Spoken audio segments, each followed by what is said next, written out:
Hey, so we are here for some NCAA women basketball whip around. The last few days of the regular season.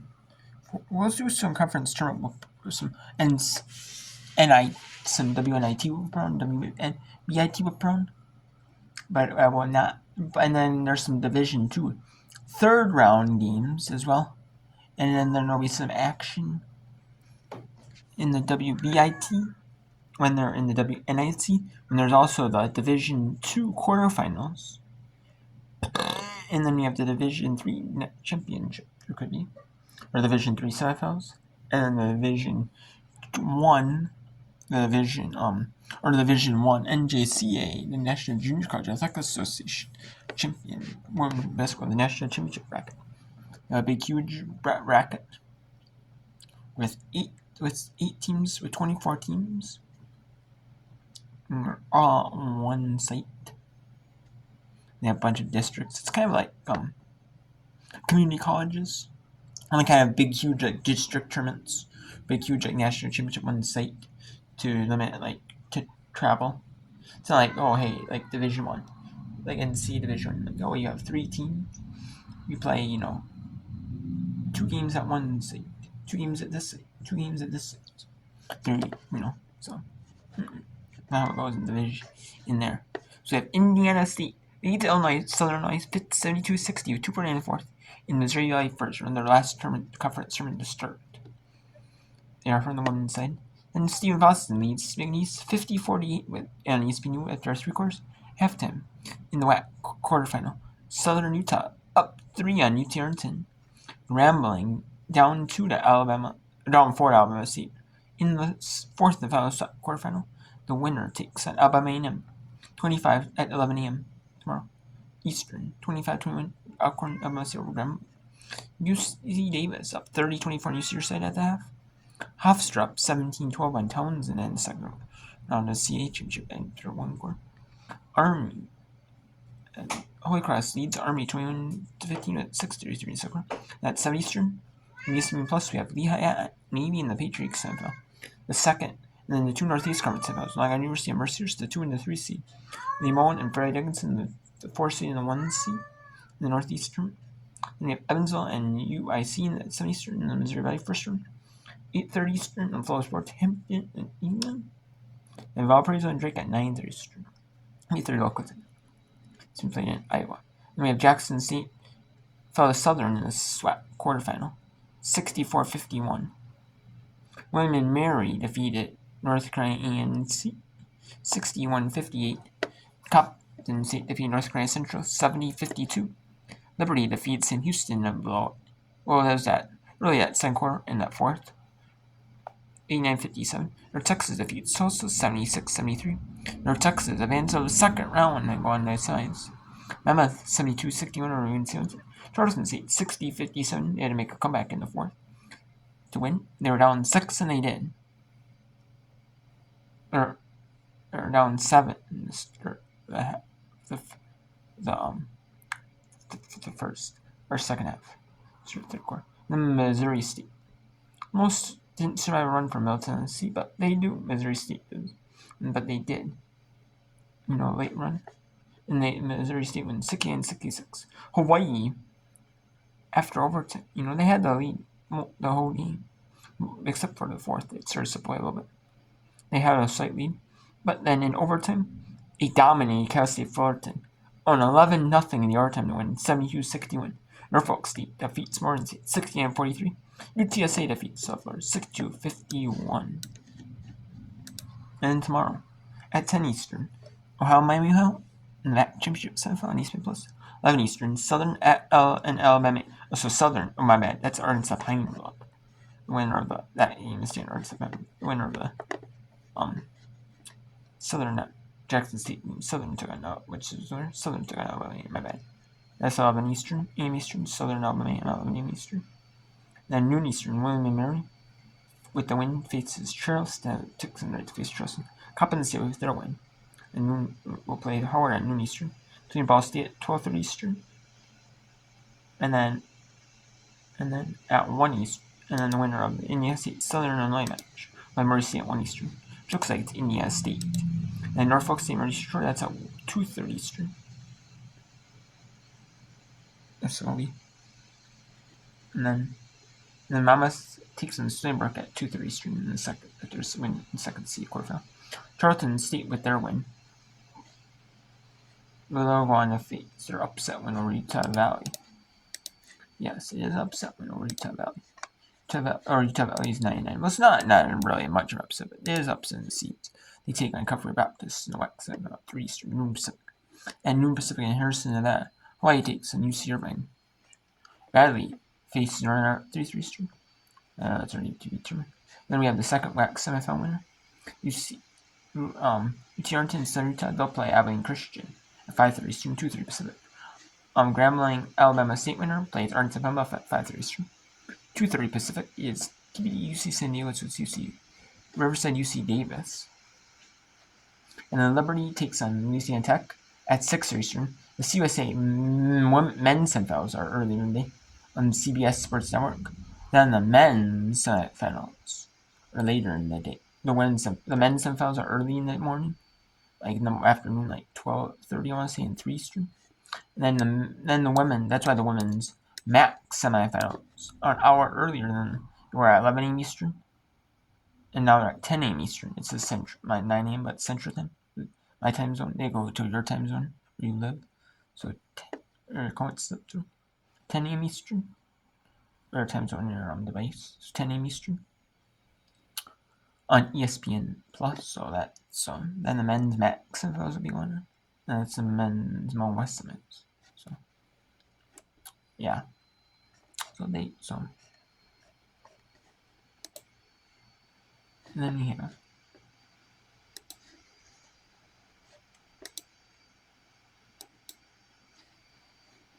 the men. Then we have afterwards we have, and then we have North Texas take on Rice at 7 Eastern, and then UTSA East Carolina a second American Conference semifinal at 9:30 Eastern. And then Missouri State Florida National at 9 Eastern, second Conference USA semifinal. And then we have TUD and Belmont, which the winner of the Evansville UIC game takes on Belmont. And the winner of the Valparaiso Drake matchup will take on Illinois State.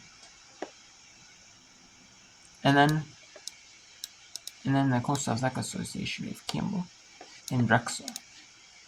So Campbell will take on the winner of Husker Townsend, and Drexel will take on the winner of Hampton Elon.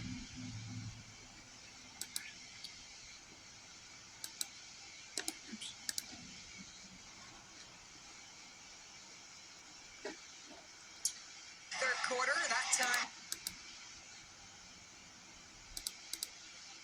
I'd look more of that to get more paint touches, work around her, but they've got to get the ball inside. Yeah, just 4 points for Kira Reynolds to this point, and UTA.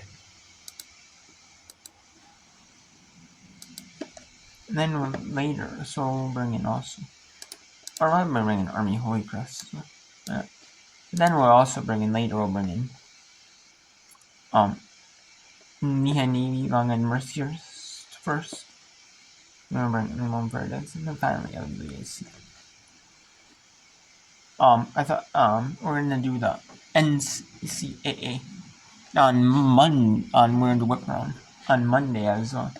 If I can't do any Saturday, which Saturday is looking a little thin. Whip round, not much. Just a few little games. We have a short bit of time, maybe half hour here. Maybe a short listed. But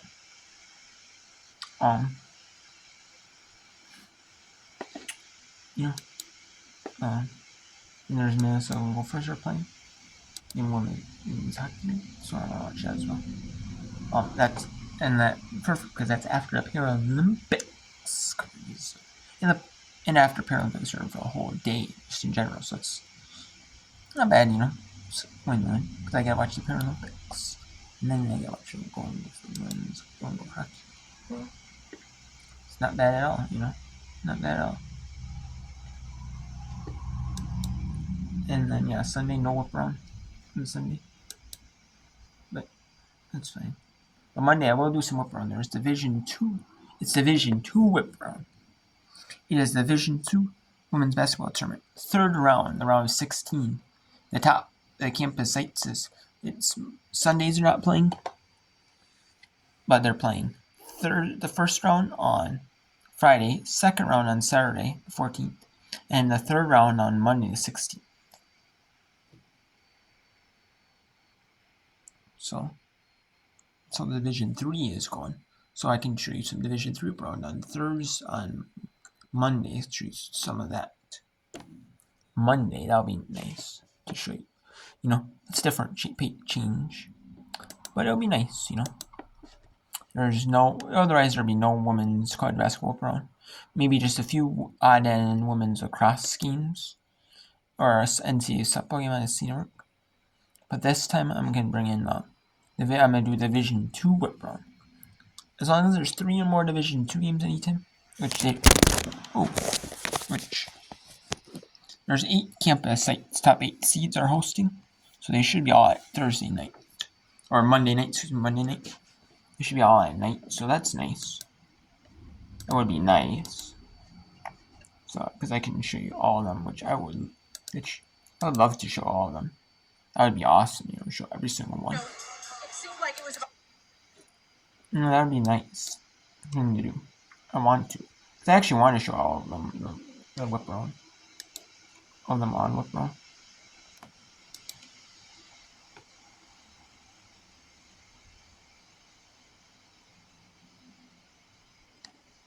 I do want to show them all on whip round.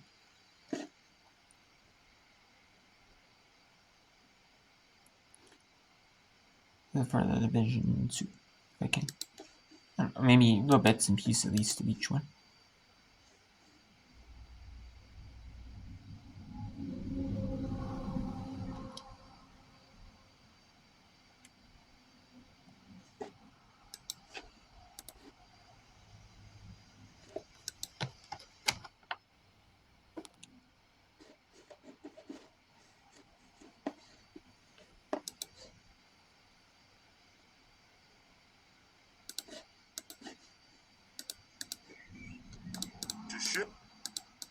Wasn't able to build a team that he thought was worthy of being Indiana State basketball, but it feels like this year was just a year that says, okay, we're headed in the right direction. And growth takes time, and so when you need a year after year after year, I mean, look what Bradley's done over the course of time. To your point, that first year didn't even feel like that first year. So we look at this year and we see even the growth he's had now with bringing in his own players, now sees what they can do offensively, will recruit and make some changes to become better defensively, and you continue to grow your program. That's what you want. Division III Coach of the Year, a National Coach of the Year, winning a national championship at that level, an excellent basketball coach. And there's the rebound. Okay, well, yeah, I mean, I was gonna say, I don't care what level you And Clay Brooks, national championship. across the timeline, and Indiana State will dribble this one out. First NBC tournament win for Indiana State since beating Southern Illinois in the first round back in 2024 in Moline. Indiana State now. Welcome back to Lake Charles. SFA up 7 on McNeese. Turnovers, the big difference. Lady Jacks taking much better care of the basketball. Hasn't led to as many run-out opportunities for the Cowgirls, which is how McNeese topped SFA both times in the regular season. But you knew the game plan coming in today was going to be different. Yes, and again, they won both of those games. There's a lot of things at stake right here, Dorian. It starts with McNeese, 21-game winning streak. You have SFA, who won the tournament championship last year, and McNeese, who won the regular season this year. And this is what is on deck, is a tournament championship and a ticket to March Madness. McNeese looking for their first trip to the NCAA tournament since 2012. They've only been twice as a program. They went in back-to-back years. Meanwhile, as Dominguez draws the foul and Lexi Alexander's day is done, SFA has gone to back-to-back NCAA tournaments. They're 4.5 minutes away from making it a three-peat. And that's a tough blow for Alexander, just for as a senior. She was coming out hard. They were working a trap, but she gets her 5th foul. So now for McNeese, they lost one of their best post players, and now Sibley is going to move into the forward position. So they're going to play more of a 4-out, 1-in with Howard in there. But that smaller lineup really works for McNeese on the defensive end. The smaller defense is what worked for SFA yesterday in the semifinal against Lamar. Dominguez catching.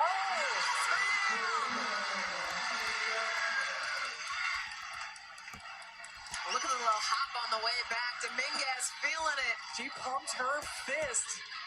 She has hit some big ones. Yesterday, she hit the game-time one to push it into overtime. And really showing her shooting prowess out here tonight. Only had 3 points in that game against Lamar, but they were 3 big ones. 8 on the shot clock. Hamilton draws the foul. It's going to go against Traylor Walker. It's her second. And we've been talking about Dominguez. She has 15 points on the night, but look at this three-pointer. You can't give her any space. And then look at her fist pump right there. She is feeling that because she knows that's big. But you still got 4 minutes left to play here in the Southland tournament action. Dominguez in just her second season after transferring from Division II Adams State finished rather a three-pointer shy of the single-season record last year of 89. This year has broken the single-season record. There's just so many three-pointers. I know. She's actually even invited to the 2026 Celsius Women's College Three-Point Championship. She's that good of a shooter. That's held at the men's Final Four in Indianapolis at Hinkle Fieldhouse, April 3rd. We'll see if she gets the way that she's playing. I'm sure the committee's watching that. McNeese was able to hold Dominguez to just 9 points in that last regular season meeting. They all came off three-pointers. She has broken loose here in this championship game. This is where the discipline for SFA is so critical of taking care of the basketball against this tough McNeese defense. Wow. Dominguez into the lane, offensive foul. That was Howard who slid over in rotation. They're going to need a couple more plays like that. We were both impressed. Watch this behind the back because that was so shifty right there by Dominguez. But then it was Howard putting up her body. So huge opportunity here for McNeese to get some points on the board. For the Cowgirls, with 3.5 minutes left, you want to try to shoot this basketball within the first 10 to 15 seconds, the best shot you can get. Another deep possession into the shot clock, but it pays dividends. Simply missed the first, missed the second. Oh, you couldn't have asked for a better look. That was exactly it. You point blank and tough miss there for Sibley. No field goals in over 2.5 minutes for the Cowgirls. Extra pass, Traylor Walker. Tied up, taken away.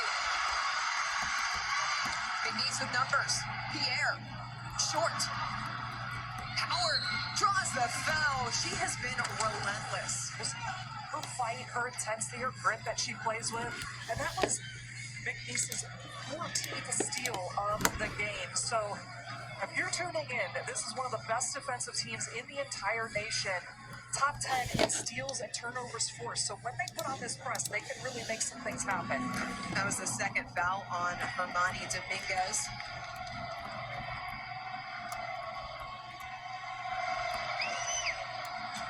As Howard off the mark, getting down to the wire. Free throws at a premium. Tonight, McNeese just 9 for 15 at the line. McNeese on the season just south of a 73% clip. So watch for the full court press from McNeese. They're going to go for a steal, also try to get those 10-second calls. It's broken by SFA. Barrier and Kemp have been tremendous with the basketball. This is where the veteran leadership of SFA comes into handy. They've got a freshman with the ball now, trying to feed it to the other freshman.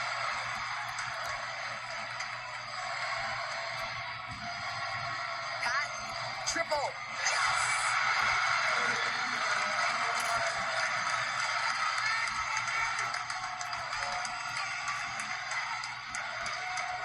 SFA has turned it over 3 times. Oh! Garces, how about another three-pointer? What a response. Pat left it short. Oh! Collision and a jump ball. How about the timing from Pierre? Just looking at it, I couldn't even quite see it with our monitors if she the jump ball, if it was a foul, but I love the sportsmanship after that. You're going to take a look at it here. Here's the three-pointer.